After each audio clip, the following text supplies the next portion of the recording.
How beautiful are these mountain streams? And Harry Smith was a local to these areas. He lived at Eaglevale, which was the closest property to Wonnangatta Station. And Jim Barclay and Harry Smith, they became really good friends.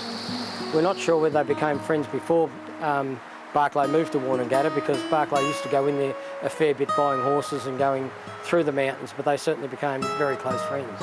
I go back to what I said before about the stories I'm told, right from local knowledge all the way down through the years. Harry Smith was a little man, but he was tough.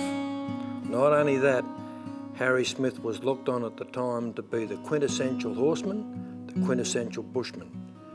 And being a little man in those early gold mining days of Talbot Fall, Bulltown, Cowtown, Hogtown, all those places, it's well known within our family that Harry Smith, when he entered those towns to do whatever business he needed, carried a sidearm in full view, said, "Don't muck with me." And I think that goes to the point of who he was. So that was a bit of a sign back in those days, wasn't it? Absolutely, yeah. You made your statements, and you made them early, and I think, as my recollection of what I've been told of the Wonnangatta murders, it stands pretty true. He was a tough cookie. Little bloke, but a tough cookie. Harry Smith spent years after the deaths at Wonnangatta trying to identify and help, we believe help the police, with who did the killings, because he wanted to solve the death of his friend. And Harry Smith had a lot of detractors because, for example, Billy Wire, a great bush poet, referred to him as a hatter, which is an old expression for someone who might be a little bit off their head. But living in the bush might do that to you. But he did. The documentation shows, letters show that Harry Smith would have loved to have found who killed his friend. And how he wrote about finding Jim Barclay's body all indicates that he was a man who either really was broken-hearted by what had happened or was the best liar in the world.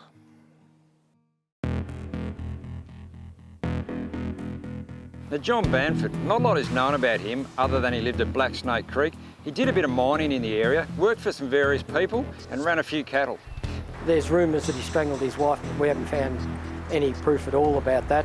His wife died 10 years or so before he went to work for Barclay at Wonnangatta, and we're not even really sure how he ended up there, but it was the First World War. You know, there was a shortage of manpower.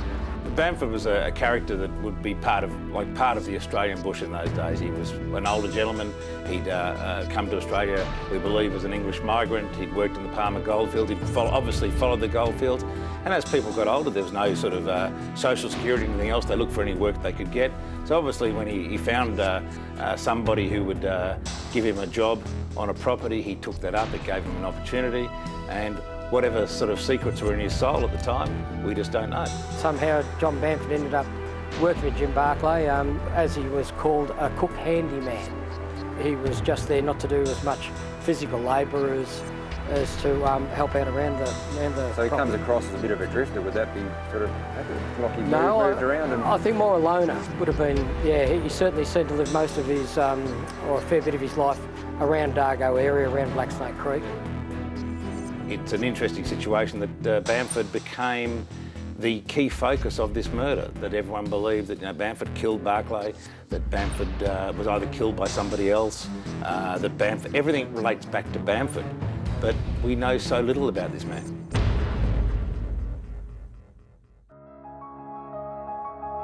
Bamford, on the other hand, came in from the other side, the Crooked River side, Dargo side, and was reputed to have a very bad temper. I mean, who knows what happened in a remote location when you have two people together that perhaps were not compatible. Who knows what happened? yeah, especially in those days. In those very days, remote. Yeah. any time. The old people always said that it was a recipe for disaster. Jim Barclay being a big man,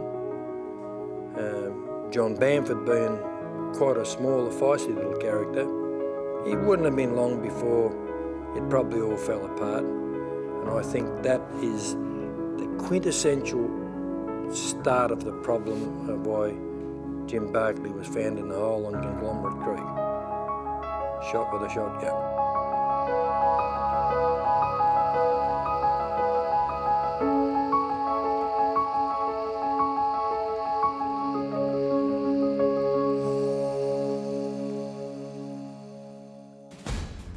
The little is known about Barclay and Bamford to whether they were mates prior to John Bamford arriving at Wonnangatta. The last time they were seen was at the referendum in Talbotville in December 1917. Visitors on the 14th of December said that Bamford seemed very restless. Harry Smith asked Jim Barclay then, you know, what were you doing hiring that sort of fellow? And Barclay's reported to have said, he's all I could get. But when they left the next morning after voting, it was said that they left on very good terms, both sober and without alcohol.